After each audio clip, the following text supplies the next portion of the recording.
السلام علیکم گائز، کیسے ہیں آپ؟ امید کرتا ہوں آپ خیریت سے ہوں گے۔ خوش آمدید آپ کو ابو بکر ریاکشن ٹی وی میں۔ آج ایک بہت ہی پیاری ویڈیو میں آپ کے لیے لے کر آیا ہوں جس کا نام ہے سورۃ الرحمن ترجمہ۔ آج ہم ترجمہ سنیں گے سورۃ الرحمن کا، تو دیکھتے ہیں اس میں اللہ تعالیٰ نے کیا فرمایا ہے، وہ سنتے ہیں مل کر۔ چلیں مل کر سنیں گے آج، تو چلیں ویڈیو کو کرتے ہیں سٹارٹ۔ 1 2 3 گو۔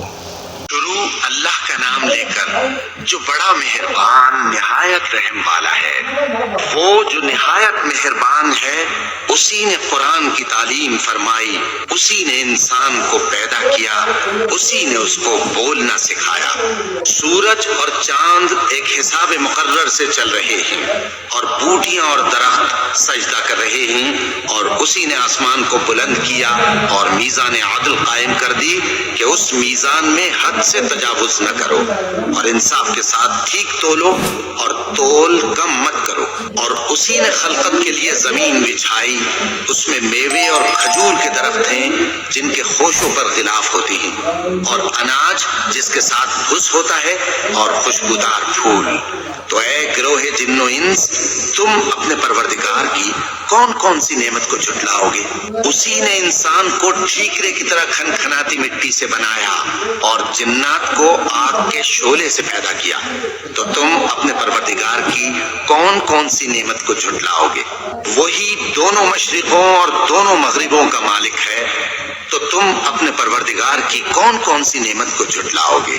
اسی نے دو دریا رواں کیے جو آپس میں ملتے ہیں، مگر دونوں میں ایک آڑ ہے کہ اس سے تجاوز نہیں کر سکتے، تو تم اپنے سوری، میں ایک بات کرنا چاہتا ہوں کہ یہ دریا جو ہے نا، اس کا واقعات تو میں نے بہت زیادہ سنے ہیں، لیکن یہ صحیح طریقے سے مجھے پتہ نہیں ہے کہ یہ کس جگہ پہ ہے۔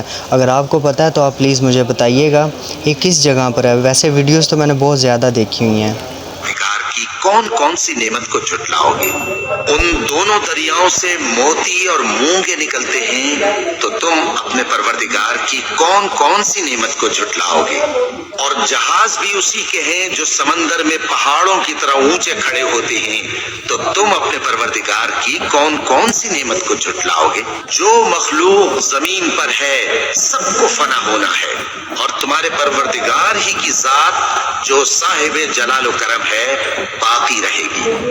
تو تم اپنے پروردگار کی کون کون سی نعمت کو جھٹلاؤ گے؟ آسمان اور زمین میں جتنے لوگ ہیں سب اسی سے مانگتے ہیں، وہ ہر روز کسی نہ کسی کام میں ہوتا ہے، تو تم اپنے پروردگار کی کون کون سی نعمت کو جھٹلاؤ گے؟ اے دونوں جماعتوں، ہم قریب تمہاری طرف متوجہ ہوتے ہیں، تو تم اپنے پروردگار کی کون کون سی نعمت کو جھٹلاؤ گے؟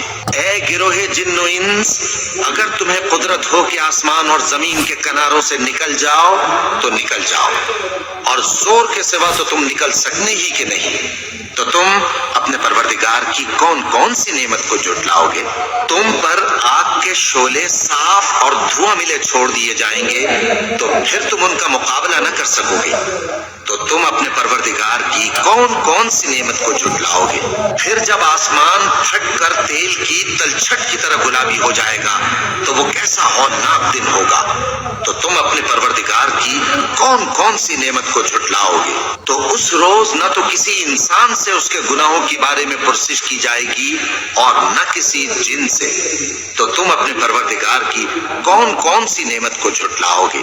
گناہگار اپنے چہرے ہی سے پہچان لیے جائیں گے تو پیشانی کے بالوں اور پاؤں سے پکڑ لیے جائیں گے، تو تم اپنے پروردگار کی کون کون سی نعمت کو جھٹلاؤ گے؟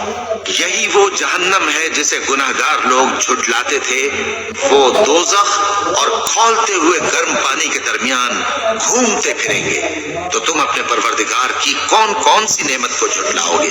اور جو شخص اپنے پروردگار کے سامنے کھڑے ہونے سے ڈرا، اس کے لیے دو باغ ہیں، تو تم اپنے پروردگار کی کون کون سی نعمت کو جھٹلاؤ گے؟ ان دونوں میں بہت سی شاخیں یعنی قسم قسم کے میووں کے درخت ہیں، تو تم اپنے پروردگار کی کون کون سی نعمت کو جھٹلاؤ گے؟ ان میں دو چشمے بہ رہے ہیں، تو تم اپنے پروردگار کی کون کون سی نعمت کو جھٹلاؤ گے؟ ان میں سب میوے دو دو قسم کے ہیں،